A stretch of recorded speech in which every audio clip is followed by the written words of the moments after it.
time for us to do some problems involving the directional derivative, answering the question, how are we changing as we head off in a particular direction? As with everything, the way you get good at doing problems is you want to reach in and get your hands dirty and really go for that earthy goodness of calculus problems. If you're following along with the video, make use of the pause button. And if you see a problem that you like, do it yourself first. The more that you do, the more that you'll be able to cultivate your beautiful calculus garden and become a fantastic calculus person. All right, well, let's begin. Our first problem, find gradient of h for h of zup equals z squared times u plus sine of p times e to the u plus z times p squared. Now you might be looking at this problem and saying, these are some rather unusual variable names that you've chosen here, Steve. Did you choose it for a particular reason? Did you really want to go and say, this is the function huzzah? You are correct. That is exactly why. I wanted to be able to say, well, for our function huzzah, we have the following. Okay, good. Well, now that we've gotten that out of our system, really there's a more important thing to say is, look, don't be too attached to the variables x, y, and z.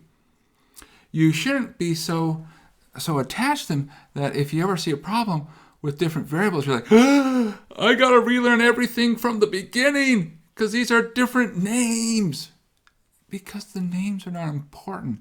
In calculus, it's sort of a big thing that says we can change the name of things. And by changing names, we can sometimes make things simpler. That's the whole idea behind, for example, substitution. Okay, so back to our problem. So it's the gradient. It's actually not so bad. It just says find the partial derivatives. Now, what partial derivatives should we take? Well, so in our case, it's a vector, and we'll say, well, there's three partial derivatives, right? H with respect to our variable zup, what's the right order? And the answer is you go in the same order here, right? It's z first, then u, then p. So h sub z, comma, h sub u, comma, h sub p. All right, so take the derivative with respect to z first. Well, okay, there's a z there. Derivative with respect to z of the first term, 2 times z times u. No z there. Derivative with respect to z there would give us p squared, comma. Okay, now we're doing with respect to u. There's a u there, so that would be the derivative of that, z squared, because we're taking the derivative with respect to u.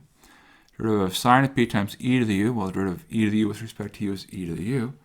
So we still have the same thing, sine of p, e to the u. And the last term has no u, so now we're ready to go to our last derivative, which is with respect to p. There's no p there. Derivative of sine is cosine, so we have a cosine of p, e to the u.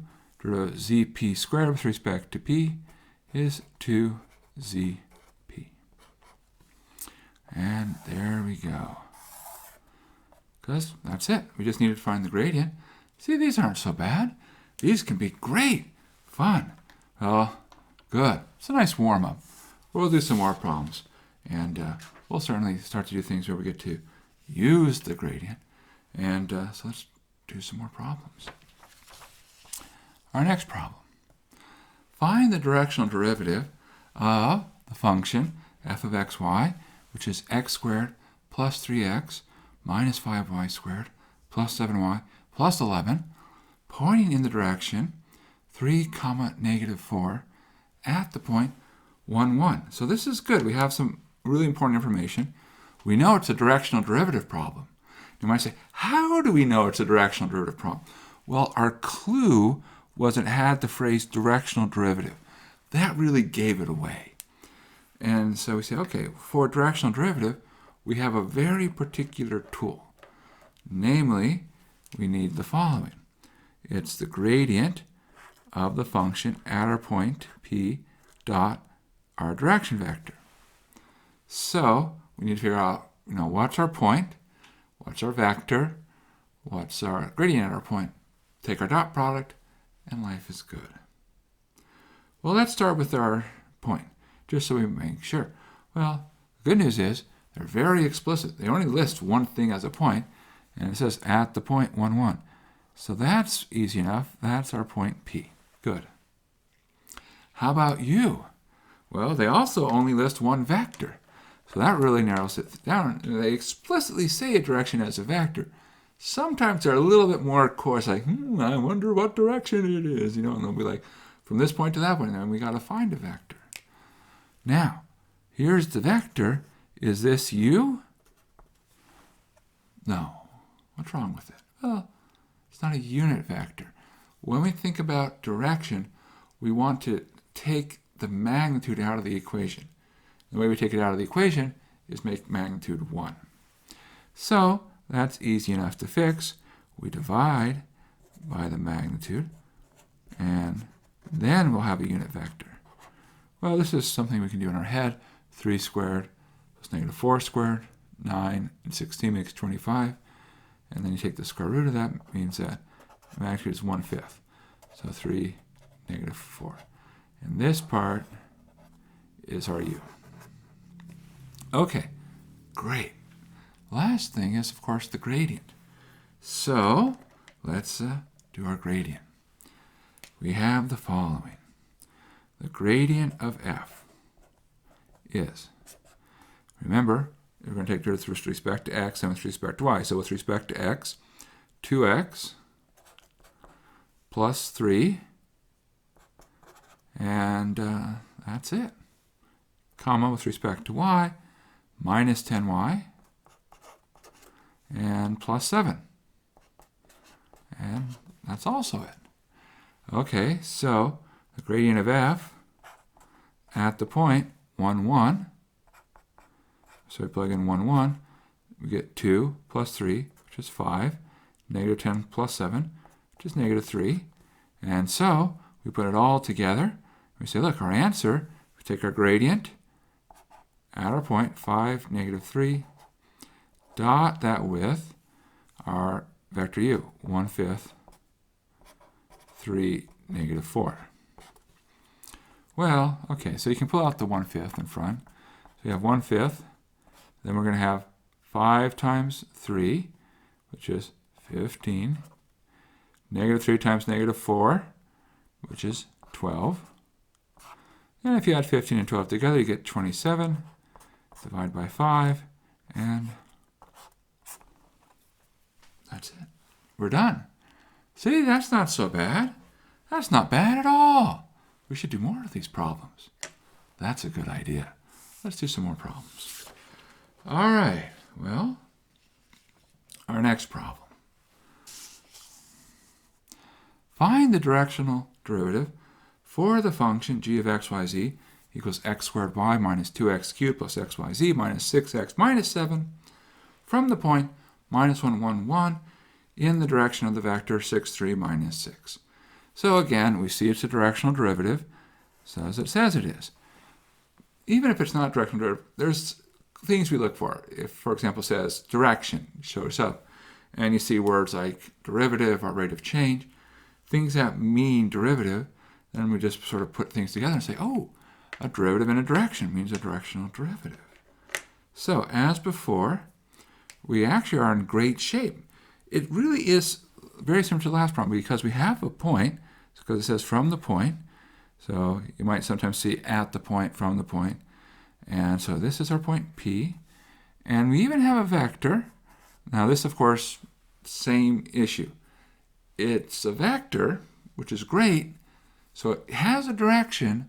The problem is it's a little bit too long. So we need to pull it back a bit. So let's deal with that. Okay, so what can we do? Well, we'll take 1 over the magnitude of 6, 3, negative 6 times the vector 6, 3, negative 6. And if we do that, well, okay, so that's 1 over, this one I probably don't want to do in my head because it looks a little bit more interesting. Okay, so 36, got 6 squared, 3 squared, negative 6 squared, and say, oh, okay, all right. So 36 plus 36 is 72, plus 9 makes 81. And the square root of 81 means a ninth. And so there we go. Now we could leave it like that, or we could say, there's a lot of things which are multiples of 3 here. So for instance, I could pull out a multiple of 3 in front. So if I pull out a 3 from the inside, and then I cancel, we get 1/3, 2, 1, minus 2. Now at this point you might say, wow, could we at the beginning have made it a little bit easier on ourselves and say, look, instead of working with this, pull out and cancel a common term. In other words, could I have just scaled and said, well, let me start with that vector and just make that a unit vector? And the answer is yes.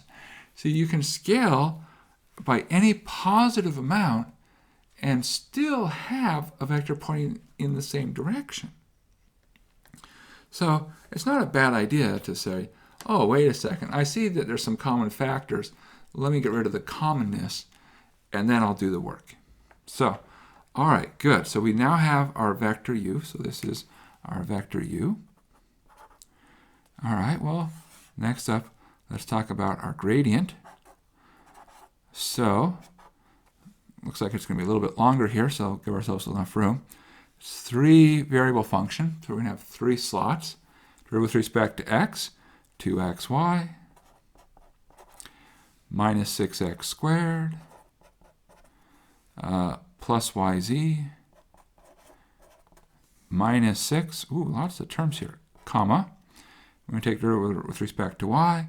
We'll have x squared, and there's no y there. There's an xz, and I'll write zx, okay, comma. And with respect to z, nothing, aha, xy, and we're done. Good. That's the gradient. Remember, you need to evaluate it at the point. So, plug in the point. So the gradient of g at the point minus 1, 1, 1. All right. Got to pay a little bit of attention here. Because of the x is a negative 1, you want to make sure you pay attention so you don't accidentally lose a sign. So here we go. So because there's an x here, that'll be a minus 2. I'll just write down minus 2, minus 6. Then you have plus 1, minus 6. Okay, we'll clean that up in a second. That's negative 1 squared, so that's 1. Then you have 1 times minus 1, minus 1. Oh, well, okay. Then you have x times y. Well, minus 1 times 1 is minus 1. So, well, we have a lot going on here. You get minus 13 in the first slot, 0 in your second slot, which is fine. You might get 0. It can happen. And minus 1 in the last slot. All right. Well, good. There we go. There we go. Now, that's still not done, because a directional derivative is the measurement of a rate. And so it's a number. So we don't have our number yet. So the last thing to do is to take our dot product. In particular, we want to take gradient of g, minus 1, 1, 1, dot our vector u. So that's minus 13, 0, minus 1, dot this 1/3, 2, 1, minus 2. Well, okay, so you factor out the 1/3. Negative 13 times 2 is negative 26. 0 times 1, 0. Minus 1 times minus 2 is plus 2. Minus 26 plus 2 is minus 24. Minus 24 divided by 3 leaves us with negative 8. And we're done. This answer came out kind of nice. Negative 8, it's a pretty good number. In the grand scheme of numbers, it's a pretty nice one, actually.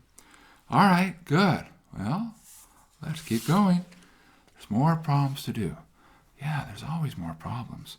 The world is full of many wonderful and beautiful problems. So, here we go. Find our directional derivative at 0, 0, where our function is this kind of weird function, the square root of absolute value of x, absolute value of y. Now this function, we had a picture of it in the overview. It's kind of a really unpleasant function in many respects because it's almost like it's been creased so that along the x-axis it's 0, along the y-axis it's 0, but then it's coming up in the other directions. It is not a differentiable function at the origin. The derivative does not, the derivatives exist, of course, the partial derivatives exist, but there's no tangent plane. And so we cannot take the gradient at 0, 0 and do our normal thing. So you might say, well, okay, so then we're done, right? We can't do the gradient, so okay, game over. No, not game over, because the directional derivative doesn't require the gradient. See, the gradient is a nice tool when it's available for use. But just because the gradient isn't available doesn't mean we can't do directional derivatives, because directional derivatives were defined without gradients in mind. So what do? Well, we step back and say, okay, what is our definition for a directional derivative? So a nice stroll down memory lane. In general, the way we talk about the directional derivative of the function at a point P is as a limit. So we did a limit as h went to 0 from above, because directional derivatives are one-sided. So if we're going in that direction, I only care about what's happening that way. I don't care what's happening behind. I'm moving only forward. So that's why we go only in a positive direction. And then we say, okay, we're going to look at the function where we move just a little bit in that way.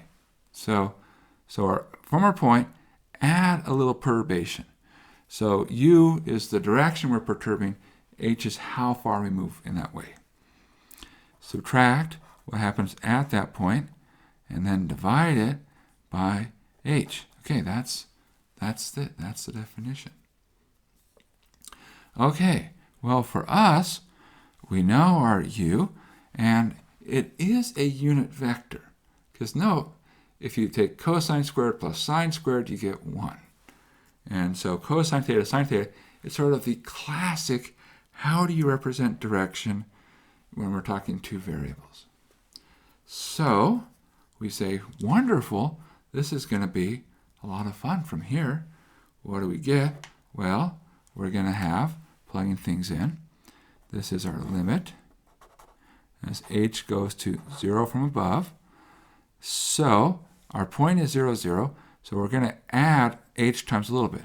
So it's really f of h cosine theta, h sine theta. So that's our function where we've done that little bit of perturbation in the direction. Subtract what happens at 0, 0. Well, when you plug 0, 0 into our function, lots of zeros, so you get 0. All over h.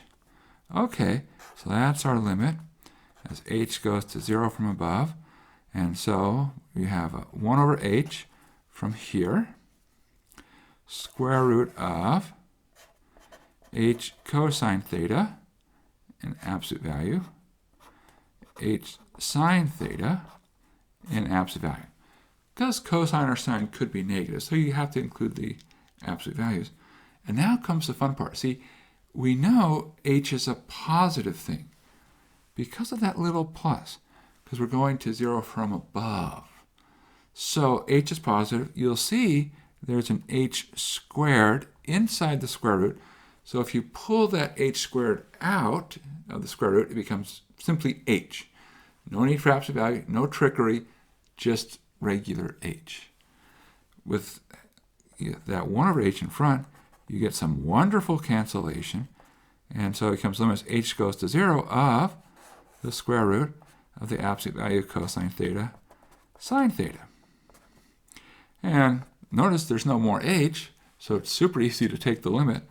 And our answer is it's the square root of the absolute value of cosine theta sine theta. Now, what does this say? Well, it says it doesn't matter which direction you go, because as you vary theta, you're swinging around and looking in all different directions. There is a directional derivative.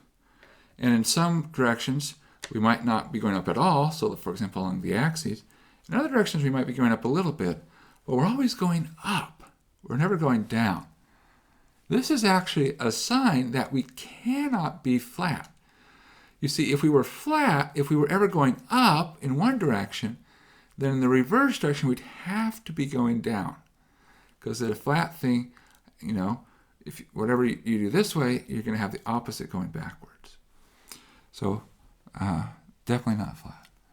And it's a little bit interesting. Okay, so the moral is, even if you cannot take your flat tangent plane, you can always at least ask the question, do I have a directional derivative, by running back to your definition. The good news is we'll almost never have to do this.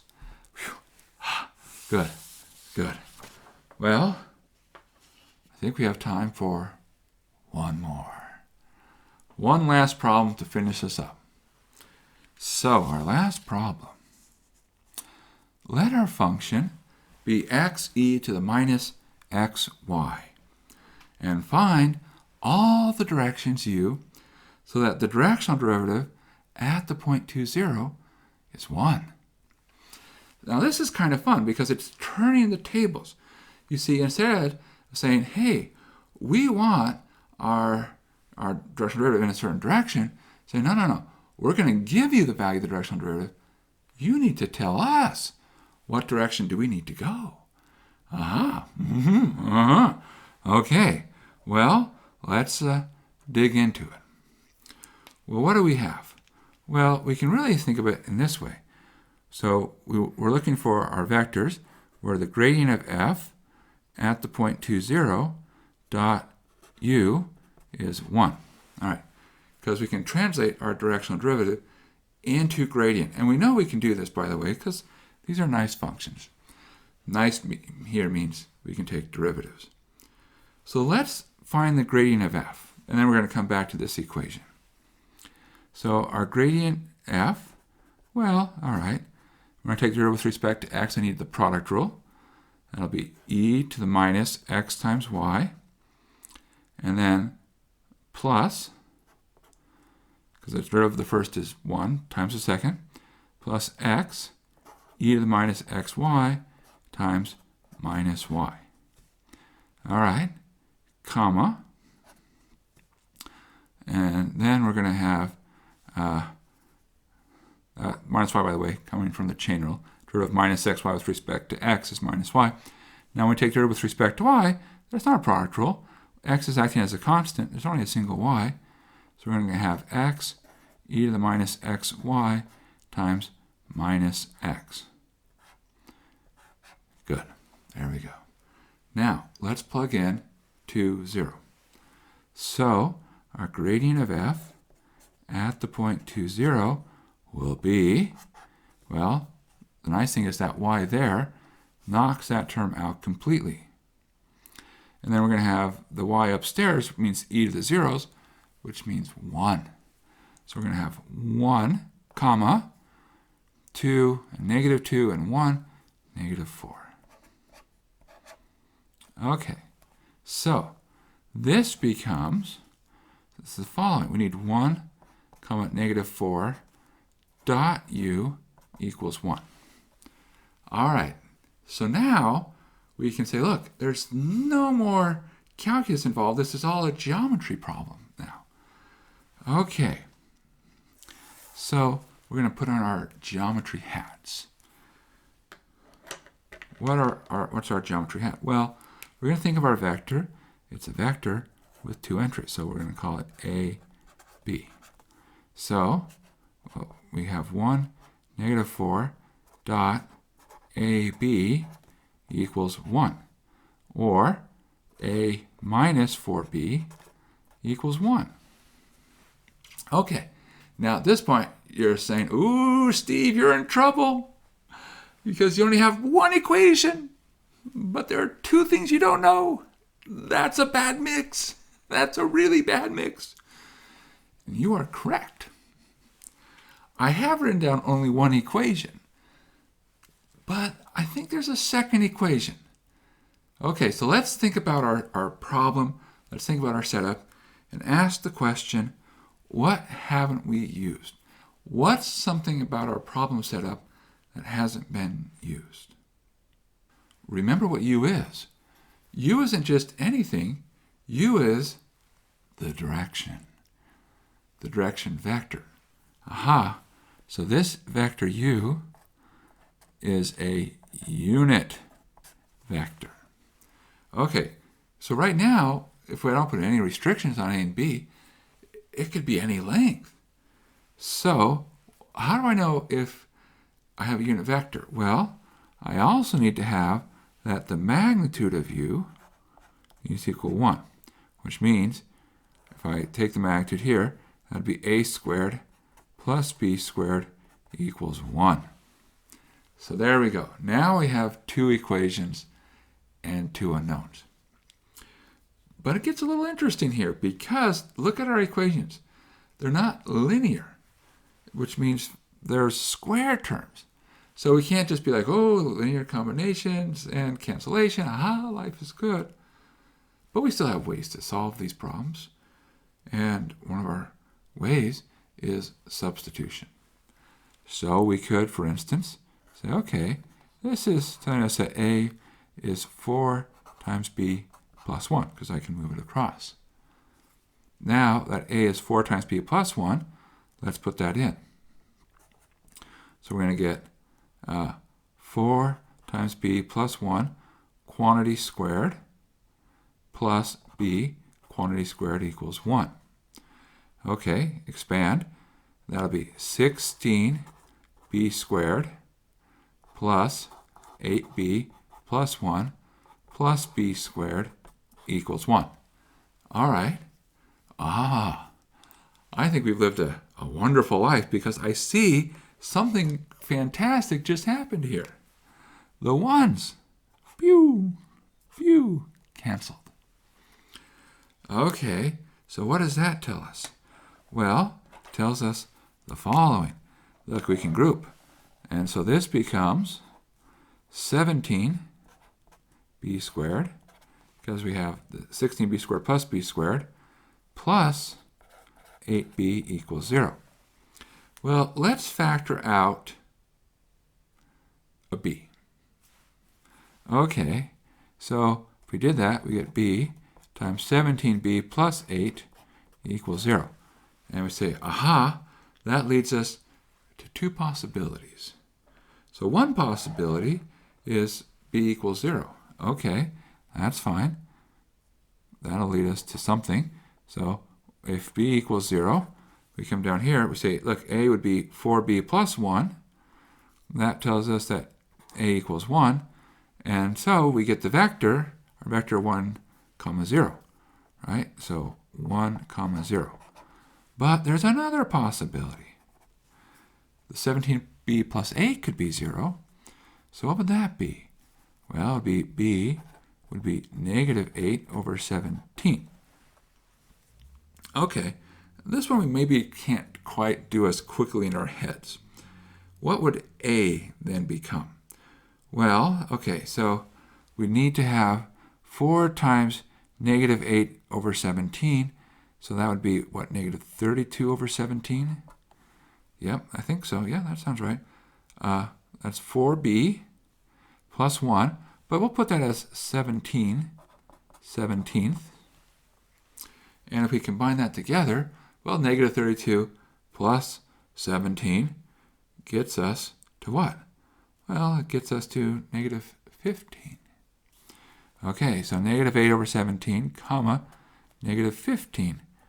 And a would be negative 15 over 17. So what's our other direction? Well, a, b. Negative 15 17ths, negative 8 17ths. And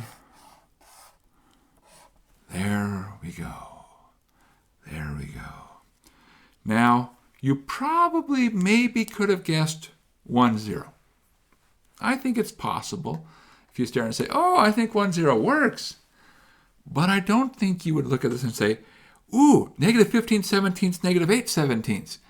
Yeah, that one, it was a good thing we had our algebra to help us do the math, get the answer. What a fun problem. What a lovely answer. And it was great that we were able to get an answer. All right, good. Well, let's keep doing more problems. The more we do, the better we get. And let's become fantastic together. Okay, see you again. Bye.